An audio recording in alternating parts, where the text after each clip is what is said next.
All right. Hello, everyone. Happy Monday. We're here again to discuss.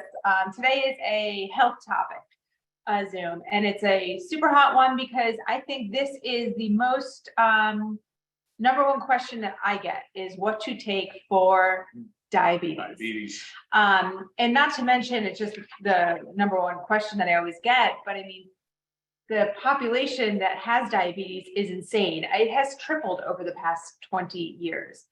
This has surpassed global projections. Very sad. So we're on a very sad track. And this is a lifestyle disease. We want you guys to really understand that, and that's what we're going to drill in today. Drilling in. Because the reason I guess I feel like so strongly about it is because I know that it can be prevented. And it doesn't take that much work, but you do have to put the work in, but it can be prevented. Whether your family has everybody in your family has diabetes or not, this can be prevented. It does not have to be for you. Sometimes reversed. And so sometimes reversed, exactly. So a lot to talk about. So I'm going to let Ryan start to dig in and open it up with diabetes, and we'll take from there. Yeah, it's like I'm going to try to keep it lighthearted in a way and jovial because it's such a doomy and gloomy topic. Like Lisa said, it's sad, but there is a silver lining, and that is that a lot of this can be prevented and much of it can be reversed, and what we're going to talk about today. So to get started though, let's do a quick, I want to identify a continuum of care, the way that it kind of flows. And this is just more of a sort of Western medicine approach to it. It's starting to spread global. But so if you go into primary care and you have your blood work done, you come back in for your checkup and you're reviewing your labs and you see your fasting blood sugar is a 95, whatever, high 90s. Not much is said, if at all. Come back and it's 115. I'm not even sure much is said then either. Although that range at 115, you are now pre-diabetic. At the 95, you're on the high end of normal. And then in the 115 range, you're certainly a pre-diabetic. And many providers really won't dig in at that time, surprisingly. So then you come back, nothing can really be done. They're not going to prescribe anything or do anything or really consult on it. Then you're going to come back and it's going to be 126 milligrams per deciliter, which, according to our, medical guidelines, you are now clinically type 2 diabetic. Again, I'm really kind of drilling in on the type 2 diabetes. Today, we're going to discuss insulin resistance and type 2 diabetes. There's also a continuum there. You could be insulin resistant and not diabetic, but of course, type 2 diabetics do have some insulin resistance, of course. So, but that example though, that example of now you're at 126 milligrams per deciliter, now you can receive medical care. So now you'll get a prescription. Now you'll get a follow-up appointment. And so, and there's your kind of cycle, right? And that's where most people get stuck. They do get told that there's opportunity to make changes in lifestyle, but they don't typically receive any real intensive instruction. Right, or an intervention, prevention. Right. Say at the 95 mark, hey, look, Susie, you're creeping up there, so let's do a little bit of lifestyle modification so we don't get higher and reach that diabetes to diabetic range. Yeah, sure. So, all right, so from insulin resistance all the way to type 2 diabetes, we're not going to talk about drugs, medications, pharmacotherapy. We're not going to talk about insulin. We're not going to talk about checking blood sugars or really any of those numbers for the most part. Today's going to be more so about the costs, the implications, the things that we can do to reverse it, the positive approach to it, the lifestyle approach to it, and of course, the way that supplements can tie in along with other pillars of healthcare. So yeah, we'll kind of go from that perspective. So here's the deal. At least half of the United States population is either pre-diabetic type 1 or type 2. That does not cover the insulin resistant crowd.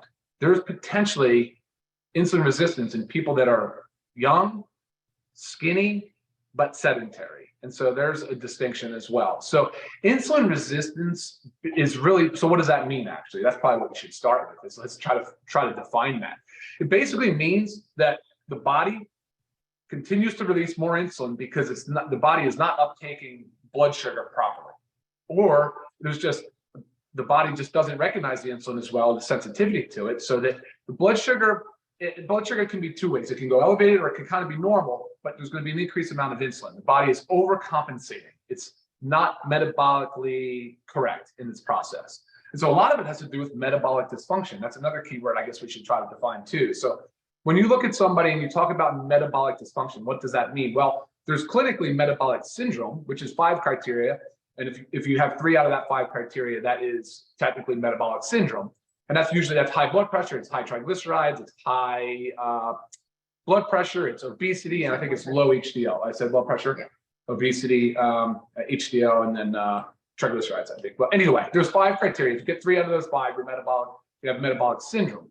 But the word metabolism is really 2 things. It's catabolism and anabolism. So it's the body constantly making and breaking down. So anabolism is building things up. It's usually an energy demand, whereas catabolism is things breaking down and usually gives off, energy. So, I mean, that's an important distinction, because when we start talking about metabolic dysfunction, the next word that enters into the conversation is usually inflammation. And then you start talking about chronic disease. Like, Lisa, I get hit all the time. So many emails come in on like, how do I improve my sleep? How do I improve my stress? I have a lot of inflammation. I have knee pain. I have arthritis. I have brain fog. I have X, Y, and Z, other disease states. And I'm saying to myself, I don't know enough about this person, but I'm going to guess, I will bet that probably some level of the inflammation going on is due to insulin resistance. Right. I feel like I get the same common question too, or sometimes I get a question about, I've just been diagnosed with kidney disease. And I'm thinking, well, what caused the kidney disease? Are we talking like, are we diabetic? Yeah. So you really need to focus on like, what is the real issue here? And there are significant issues. There's significant issues. On the far end of the continuum is full-blown type 2 diabetes. And that is obviously, it needs to be treated with medications and intensive care, because very quickly type 2 diabetes escalates into some severe negative outcomes, right? So of course we know that insulin resistance and inflammation lead to the 3 big killers, right? You're going to talk about heart disease, you're going to talk about cancers, and neurodegenerative diseases like Alzheimer's and Parkinson's and dementia, right? So again, when I get these questions, almost always, I would say, I'm like, if I knew this person, if they were under my care, I would address their insulin resistance or their pre-diabetes or their type 2 diabetes, because we do know that type 2 diabetes increases the incidence of those chronic diseases significantly. And there's so many other quality of life measures that start to deteriorate and rapidly. So the number 1 cause of amputation is type 2 diabetes. Number 1 cause of kidney disease, diabetes. Number 1 cause of retinal disease, so like vision loss, diabetes. It's because the body is not able, the high levels of sugar are just so inflammatory. The cells that are not able to take up the sugar properly and conduct the metabolism. And so there's so much inflammation. I mean, that's those little blood vessels we just described, right? So, I mean, the outcomes are poor, but again, the silver lining in this whole thing is the fact that we can change. We can make lifestyle changes, and we can alter the course of this really, really debilitating and costly disease. I mean, there's so many aspects of our society that you can point to and have issue with, but diabetes is one that we have to address. The curve is still climbing on an exponential curve. We are spending unsustainably on it. People are unhealthy. They're losing their mobility, their loss of productivity. I mean, there's so many things that need to be addressed, and they can be addressed, but most of it's lifestyle. Right. Okay. So speaking about lifestyle, there's a lot of things that encompass that one word. So let's start with our supplements, which is part of lifestyle modifications, lifestyle. Sure. Let's do it. All right. So the way I kind of approach it, you'll never see us have a diabetes support supplement, only because that buys more into the reactive sick care model. It's not so much of a preventive or a root cause identification model. It's not educational in any way. I'm not trying to help you lower your blood sugar, so to speak. I'm trying to help you understand the course of your chronic disease and how to kind of correct the root cause. Does that make sense? Yeah. So a lot of this stuff here has to do with nutrients, minerals, antioxidants, so the phytonutrients that are in plants and fruits and vegetables, as well as muscle synthesis, muscle protein synthesis, because as we see often in people that are overweight or obese, which that is roughly 3/4 of our population, overweight or obese, and virtually everybody that is overweight or obese has insulin resistance, which, that's a big one. That's like virtually everyone. And real quick, before I forget, how do we test for insulin resistance? There's obviously blood sugar fasting sugars, but that's probably not as reliable as an oral glucose tolerance test. So if you guys are out there and you're very concerned, if you're overweight or obese, or even if not, if you're at your provider and you want to know, you want to identify, oral glucose tolerance test is the way to go. Is that similar to like what I did when I was pregnant? That's the glucose load. Yeah, Okay. they give you a glucose You get to test. drink a nice, disgusting sweet drink. Yeah, exactly. And then they mount it to you every 30 minutes, I think, over 2 hours for your Right. insulin and your glucose levels, and then they can see how those two match up. But our approach to this was saying that, look, we know fat cell. Okay, how about this? We know that muscle cells are the biggest user of blood sugar, right? So it's better than fat, So, and with that said, lean muscle mass is probably the best, most effective way to start to correct blood sugar imbalances and insulin resistance. Right. So making sense out of that, it's more the more muscle that you have on your body, the better it's able to use the sugars in your blood. For the most part, I mean, simplified. Yes, the layman's terms, complete yeah. layman's terms. Yep. Yeah. So that way it's clearing from our blood. It doesn't have that chance to get into this high blood sugar level. Yeah, I guess that's a way to look at it. Sure. And we have so vitamins, nutrients, they're involved in enzymatic reactions and chemical reactions in the body. And we just talked about how what say metabolic dysfunction is. And again, that word metabolism comes into play. Well, those are all biochemical reactions. When you think of like magnesium, to my mind, it immediately goes, there's like 300 biochemical reactions in the body that utilize magnesium. We know vitamin D plays a lot of role. In the multivitamin, you have the B complex, as well as other nutrients and minerals. And so factor 4, you have an anti-inflammatory support system, right, with the ingredients in there. And then you add in the muscle protein synthesis stuff. You have the amino acids, the protein. And then I said phytonutrients. So the reds and the greens, packed, loaded, full with phytonutrients and antioxidants. And antioxidants, I don't know how many antioxidants there are, but there's a lot. There's a lot. So the more broad range of antioxidants you can get, the better. And that was the concept with using some of these like superfoods, high nutrient density, right? Not as common foods, not things that you won't find broccoli or cauliflower in here. But that's the concept, right? Is to help, because again, in that inflammatory process, the body's generating a lot of free radicals. And so you want the antioxidant as to combat all of that free radical damage that can be done. Right. Yeah. And basically what we have here, we've just pulled out our ultimate wellness pack. Okay. And because again, ultimate wellness, like that's the goal here. It's metabolic homeostasis. Like you've got to be consuming all this stuff so your body is getting what it needs and it can thrive. It can work for you. Being deficient in just one vitamin or mineral can cause a whole slew of issues within your body. So you've got to think about that. It's not hand picking, well, which one do I need for my diabetes? Guys, this is all whole health. You're changing your lifestyle here, right? We are preventing this or we are trying to reverse this. You need this stuff. In addition to supplements, right? There are other things. We can even since we're just talking about nutrition, we can just go straight into the diet side of it. Okay, sure. It's what you eat, how much you eat, and when you eat. Okay. These all play a big role in managing, I was going to say managing diabetes, not that, preventing illness, but managing that homeostasis that we want, managing a balanced blood sugar.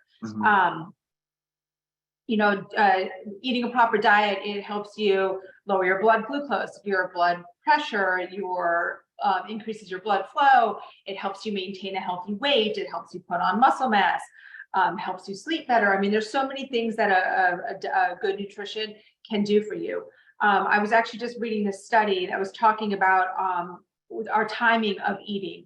And I know a lot of times we talk about, time restricted eating, right? Intermittent fasting. A lot of people, there are all different kinds out there, but a most common one is the 16-8, right? Where you're fasting 16 hours and eating for 8.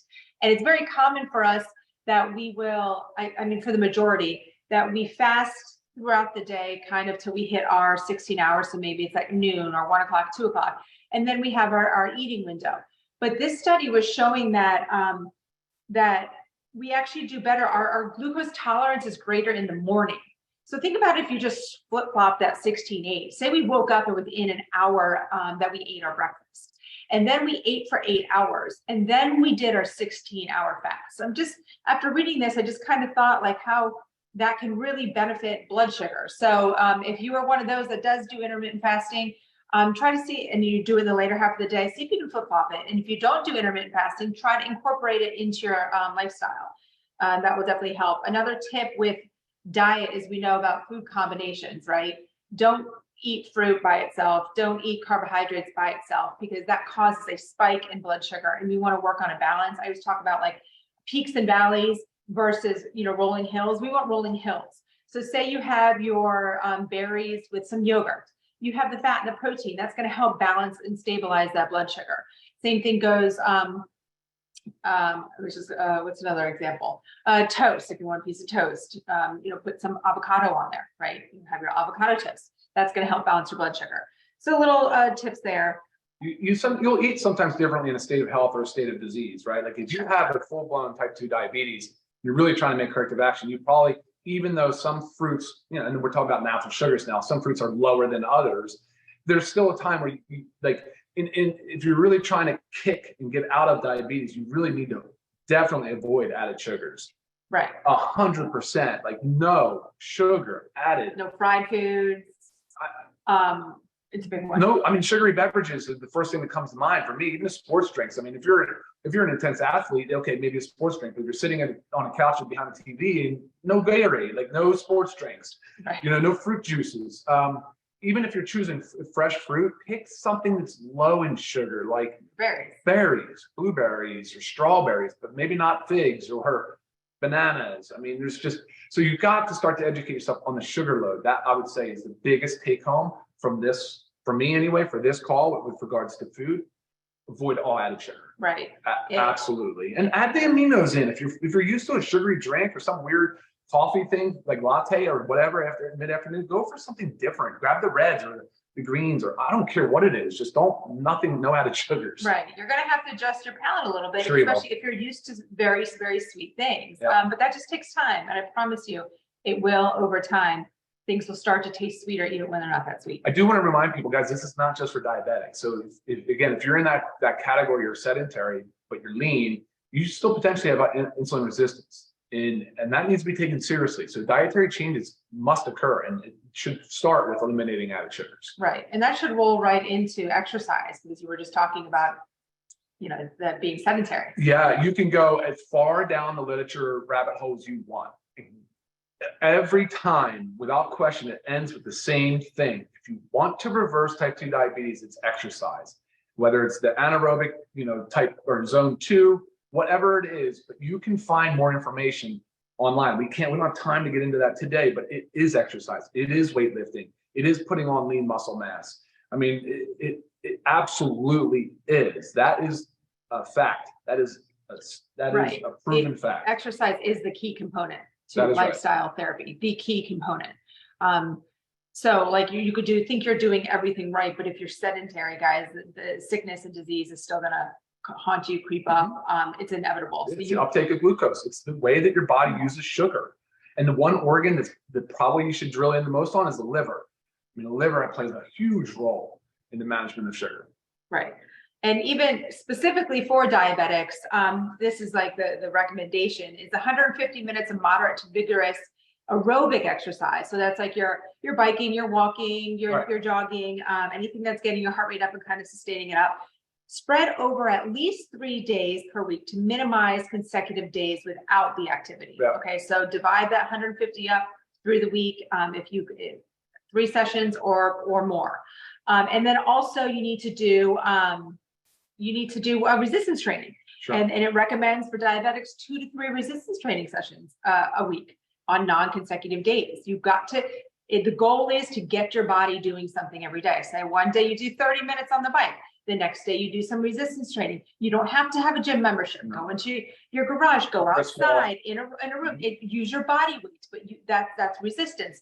You have got to be doing this stuff, and you can easily buy bands and whatnot on Amazon for super cheap, guys. I mean, this does not have to be a lot, I promise you. But goal is you have got to move your body on most days of the week. So exercise, nutrition, sleep is another one. Sleep's right up there with those 3. Okay, so sleep is an under-recognized factor in type 2 diabetes. what it does to your blood sugar and insulin resistance with lack of sleep. And typically this is not getting enough sleep. I think this is what the study that I was reading was most based on, because that's also what's going on in our population. We're not getting enough sleep. We're not allowing ourselves enough time. We're too busy. We're too stressed. There's too much light. You know, so cortisol production shoots up. Right. Well, that's another one. So sleep and stress kind of in a way go hand in hand, but blood sugar levels rise in response to stress hormones being released. Okay, so if you think about it, like it's a vicious cycle. We're stressed out, so we're not sleeping, then we're not sleeping enough, so we're stressed out, and our insulin resistance is through the roof. And these are all just pieces to a puzzle. When we talk about all these lifestyle things, from supplementation to diet to exercise to sleep to stress, these are all pieces to a puzzle that you've got to put the puzzle, you've got to do it all. So if this is overwhelming right now and you're like, well, I don't know where to begin with one thing. Say, look, I'm part of LiveGood. I'm going to go and I'm going to get myself that ultimate wellness pack, and I'm going to get on a supplement regimen. Then once you get that solid down, then work on the exercise. Okay, incorporate that, and little by little put your puzzle together. And that's the goal, right? To have this one big piece, and we're working on prevention and hopefully reversal of diabetes. Number one, avoid added sugars. Then go to the supplements. Okay. I have to say Truth be told, yes, we got to avoid those added sugars. I mean, added sugars too can just come from like sitting on the couch and snacking on crackers. I mean, those crackers add up. That's all carbohydrate sugars. So it's not just like reading the sugars. Those, yes, I understand added, but do read your labels because they sneak sugar into a lot of things that you would never, ever even know. Yeah, Google like some different words for sugars, because they'll hide them under words that you would never think that it was sugars. You've got to make sure you're preventing that. Look at the grams of sugar, yes, but also, read the ingredients. Cool. Try some questions. Oh, I know I do have one, Ryan, for you that I got the other day. So someone was saying that their whole family has diabetes. So they're on their way to being diabetic themselves. We always know that your genes are not your destiny. Sure, yeah. Sure. And that's the topic of epigenetics. And you talk about that quite a bit, epigenetics, right? Yeah. Actually, I'll just cut right to it. If both parents have diabetes, the biggest predictor for the children to get diabetes is insulin resistance. So again, if you have a strong family history of diabetes, measure and try to find out if you have insulin resistance. That is key.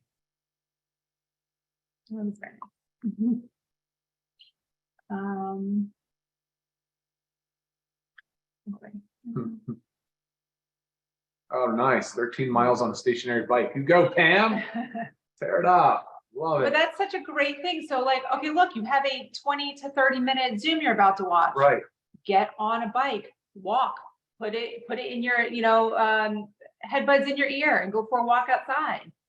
Cleaning the house is exercise. Yes, move your body, but also remember we need, I'm very big on this. I love activities of daily living. Okay, we're cleaning, we're doing this, we're moving, maybe we're working outside for a little bit. Activities of daily living, those are important, but we also need to have structured exercise. You've got to make a point to think, I am doing my 30 minutes of cardio today. Tomorrow I'm doing my 30 minutes of resistance training. It has to be structured to really be effective. I don't know if that was one you wanted to, I know it's hard because we're not talking about type 1.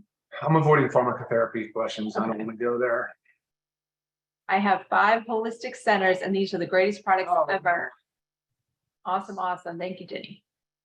All right. So, yeah, that's it. So I would say too, there's a group that we started on Facebook, right, Lisa? Can you comment on that? Because it's just really about encouraging and promoting active lifestyle. Yes. So the goal with this, guys, is we just want to get more people out there using our products in a healthy way, active way. So it's Living Good with Ryan and Lisa. And it's really just to motivate others, motivate yourself, share how you're using our products to better your life.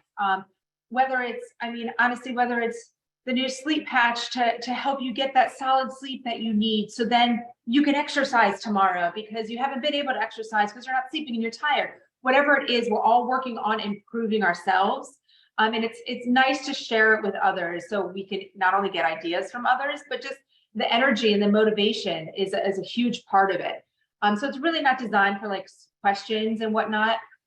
It's really just to share. Hey, just post a picture of you exercising and moving. Right, Yeah. mixing your aminos and then going out for sure. a walk. You know, it's just share how you are bettering your lifestyle with LiveGood. Absolutely. Okay, We awesome. love to see it. All right, we're at 25 minutes in. Okay, that's pretty good because this one I feel like we could get going and going and going. But guys, yeah, so puzzle pieces, start somewhere and then put that puzzle together so we can work on preventing diabetes. Eliminate added sugars. Start there. Please. All right, guys. Any further questions, go ahead and shoot me an email. Thank you so much for watching. You guys have a wonderful week. Yeah. Bye now.